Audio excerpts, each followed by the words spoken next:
Good evening, everybody. Welcome to another FRU mini-sode regarding the Florida Rugby Union State Finals coming up this Saturday at beautiful IMG Academy in Bradenton. Charlie, how are we doing? I'm doing great. How are you? And gentlemen, thank you for showing up and for your time.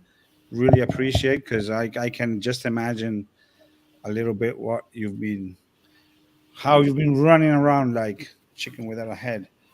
As we say. Yeah, we are joined by Evan Haigh, the general manager of the Florida Rugby Union, and Rick Comisky, the president of the Florida Rugby Union. Gentlemen, how are we doing? Fantastic, and I'm still dry, so that's good. Yes, I'm surprised you're not floating right now. Although Miami's got a little less rain this week than Fort Lauderdale. I mean, it's fine, man. Absolutely insane.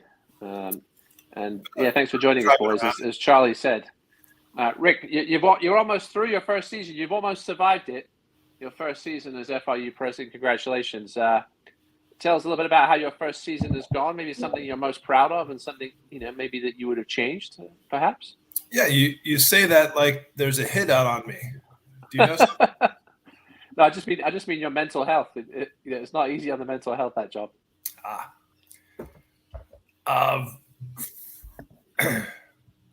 What a great question that I don't have an answer. I haven't thought of what I'd like to. I'd like to change the bylaws before I started. He's a lawman. He's a lawman for sure. He is a lawyer. He's all about the law. I mean, I don't know what I can get away with. And so right now, I think it's best that I abide by all the rules. That's true. And this is, as Ross said, your first finals. Evan, this is your, 7, 8, 9? I think I counted the other day as my 8th. It would have been my 9th if we did the COVID year. So okay. Are you getting better? Are you getting better every year? I would like to hope I am. We started pretty poorly when we did it in Claremont when Miami won it that year, and there was like 5 people in the stands watching. I was there. Yeah, it was probably more than 5, but it was Miami showed up with their 6 people, and then there were about 3 Fort Lauderdale people there. So things have definitely evolved. I think we got a lot better when we went down to Wellington, and that really helped us develop that out. And the Polo Grounds was a really cool environment. First year, especially that first year, that was really. I'm sure it was. It took the most out of me too. That was a 5-day prep, trying to work that out. Doing all that down there, lining all the fields. You had all the youth also there. Yeah, so, and that's what really took this thing off. Is when we combined with the youth, it created it as a festival and what I used to try to call it was a celebration of the year, and which it still is. So. Because what we used to have was really there were just 2 games. Sometimes we wouldn't even play the women's game.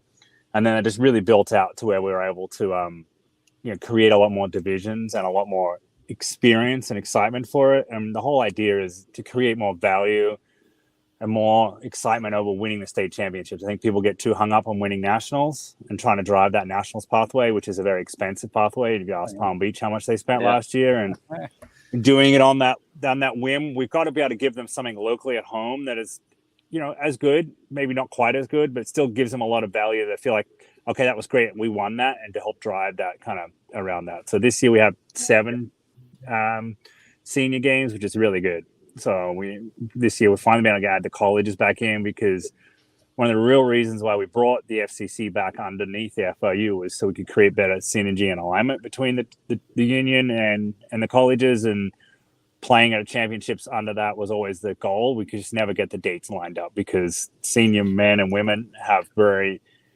kind of hard and fast days. These games have to be played on just because of regionals and Souths and super regionals this year, whatever it's called now. So it's all of those things dictate when we can really play our championships, which then also is challenging when you got to look for facilities and venues, because there's only so many venues available on every given weekend because things are locked up years and years in advance in Florida these days.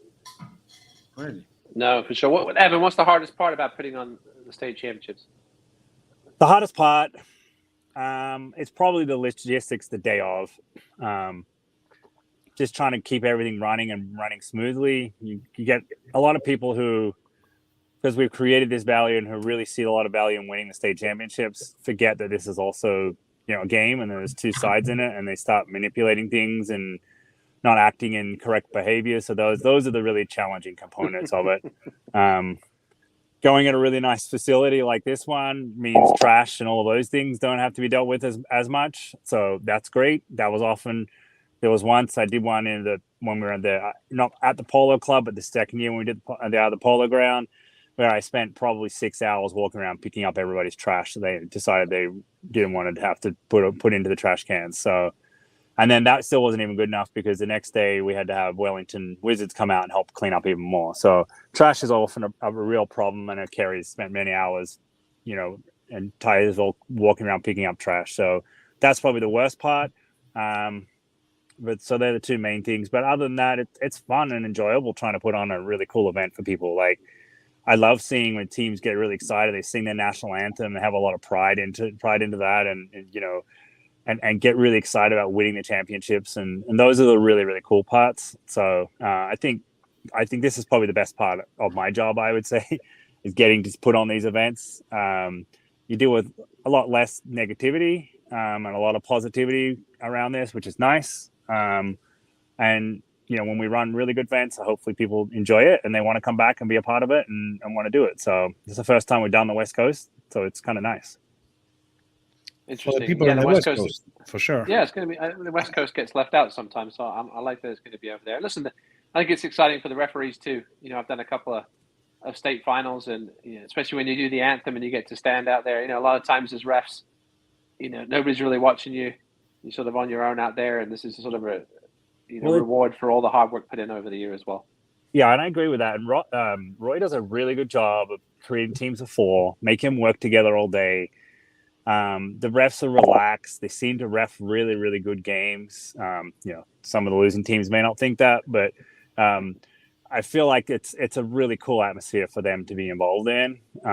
It's got to be like you said, really rewarding to ref by yourself all year and then come out now working teams of 3 and 4 and feel like you're a part of it all, which is great. Yeah, it's exciting stuff. And then obviously we're getting to host. Is it Super Regionals that we're hosting this year? Super in Regionals. The state of Florida. Yeah, so that's going to be exciting too. It's been a long time since we've hosted, any national pathway postseason stuff. I remember being up in the center of Florida when I first started reffing a couple of times, but it's been a long time, I think, since we've hosted anything, right? On the 15 side of things? Short of, the South Regional, we held at Ormond Beach probably 5 years ago. But even then, that was a step. This is, you win here, you're going to the national championships. So yeah. The great thing about it is our teams have a great opportunity. They have somewhat home field advantage. And their next trip, whilst national location haven't been officially announced, I don't believe it's going to be West Coast. So the next trip will be something that's flyable and easy enough for teams to be able to get to. I believe they will have a 3-week leeway into it, maybe. So it's first week, and maybe even I can't remember the exact date of nationals, but they have a good lead time to go into that. So a lot of the logistical problems that have plagued a lot of teams for going to nationals will be alleviated for Florida. So the Florida teams actually have a really good chance to go on a run. It'd be nice to see some of our really top performing Florida teams advance through to those levels and get to put their name on the national stage. Good stuff. Rick, how are you looking forward? I assume you're heading over this weekend. What do you hope to get out of this state? What do you hope to see happen at the state championships? What would make it a successful weekend for you as being the president your first year and putting your stamp on this? I just automatically assume it will be successful. I'm going to have the opportunity to see a bunch of people and, shake hands and congratulate the winner. Kiss babies. Yes. If you bring your baby. But don't bring your dog because dogs aren't allowed. Oh, yes. Don't bring your dogs. Clean up your trash. For crying out loud. I know my tournament, Surfing Sevens, we give them trash bags, and that seems to help. But obviously 15th is a longer day. There's, less time to sit around, which for some reason that results in more trash. But I don't believe I have seen this publicized, but we are having a live stream for. Is this the first time? No, we've had in the past live streams and of different nature. This one, for what I've heard, is going to be few cameras on that main field. Tell us about that. Yeah. So I believe Quick Cut, we have the link. I didn't realize we hadn't posted yet. So thank you, Charlie, for reminding me of that. Good to post a link. Yeah, we need to post the link. But it's commentated. I'll let Rick go into who we've got lined up to the commentary, which is great. But he's planning on 3 to 4 cameras, at very least for the FCC game. That'll have 4 cameras, multi-angles. He would like to have lots of interviews and stuff. So it'll be a good experience with that. He's been streaming all the college games all season long. There is Wi-Fi at IMG, so that should improve a lot of the quality, the jumps in quality that we've been dealing with at the collegiate level when he has to deal with that. So those are all kind of nice features. Rick, you want to talk about who the commentators are that we have lined up for the day? And any other stuff that you have, because that is a really something new. Having commentators on a live stream that know what they're talking about is really great. So that's a matter of opinion, Charlie. But yeah, and I guess all throughout the past season, and then these guys are interested in rugby nationally and internationally, so you'll see them in Los Angeles or Minnesota, and a few other places. But Nick from No Flop Sports and Lance from Great American Rugby are going to be our announcers. And I told them just, need you guys for a few games. And they said, we're going to do them all on the main field. And they're just so excited about it. And a lot of the players, I think, have a relationship with these guys. So they're going to know the names and say, oh, I remember you missed that tackle 4 years ago. And I think it'll be great fun for these guys. Yeah, that sure makes a difference, which was a little problem with the FCC things, that we had these commentators that many times they were not really knowledgeable of the sport. Well, we also have to make sure the teams have numbers on their jersey. I do remember refereeing a playoff game one year between Brevard and Gainesville. I think it was Gainesville that showed up and they'd forgotten their jerseys, so I had to go to the store and buy Sharpies and Sharpie their numbers on their jerseys. Before the game, it was their practice jerseys they had to wear, but they didn't have numbers. So, as a commentator that appreciates visible numbers on jerseys and rosters that coordinate with those jerseys, I hope they get that sorted out. I know part of the registration is getting those numbers in there. But yeah, the streaming thing's been great. How can we encourage more of these teams to do this, boys? I mean, I know it's not as easy for every team out there, but I think the exposure that it gets them, if you got friends and family around the country and the globe that can watch games, I think it would be a huge plus. How can we encourage? Obviously, Quick Cut helps out, but how can a local team go about potentially streaming their games? What needs to be done on their end? I think one of the ways that the hurdles is cost. One of the ways we encourage at the collegiate level is go get sponsorship. If that's a problem, go find a sponsor who's willing to. It was $1,500 for the season per team. So it wasn't an outrageous cost for him to deliver that. And Kirk just drove it home like, hey, listen, we got this opportunity to build this out. I think USF got some sponsorship and they ran ads within and they're going to run ads within the final too. So those are those opportunities there where they can sell, kind of like the same way Charlie, pushes for sponsorship and ads to be run within his programming and stuff, the exact same way. You just offset your costs directly with that. People would like to see their company's logos and names and all those things within that. It's the sell. It's just whether teams can actually follow through and get that delivered. But, there's a lot of really smart people involved in the teams in Florida. So that could be the way they could do it. And it just helps build out the brand of what they are. Well, it's exciting stuff. Certainly one of the positives in Florida rugby at the moment. Charlie, anything else for these lads before we let them go? Not really. I just want to ask him about the Miami Sharks coming to town. Yes. Here starting. Are you guys excited? Do you think it's going to change a lot of stuff? Rick Comisky, head coach. I'm waiting for that announcement coming next week. Not to say anything. What do you think, Rick? How is it going to change things? Well, I'm not allowed to commit that, or I'm not allowed to comment about my coaching offer. I know it's not you, so. Charlie does know who it is, right, Charlie? I know who it You're is. one of the very few who knows it. I don't even know who it is. I know. I didn't tell you that. That's why you don't know. Charlie does. So it's not Rick. Rick may be the sideline whisperer now that I'm thinking, maybe. But Rick, it's in your backyard, Rick. I assume you've been in touch with some of the guys, but how do you think this really helps Florida rugby? Right now, we've got a lot of people that devote a lot of their time to rugby, and I'm looking at 3 of them on the screen right now. But you all do something else. Yes. With other time. Too many things. If you're for you, yeah, exactly. If you're a professional rugby person, you spend 50, 60, 80 hours a week doing rugby stuff. And so this community is going to add a bunch of people that fit that qualification. And I have to imagine that that's going to really help. And then I suppose that the men's teams are going to benefit because they're going to have some all-star stud players come that aren't good enough to make the MLR, but they know that if the MLR team needs a flanker, it's easier to get somebody from Kendall than it is to get somebody from Kenya.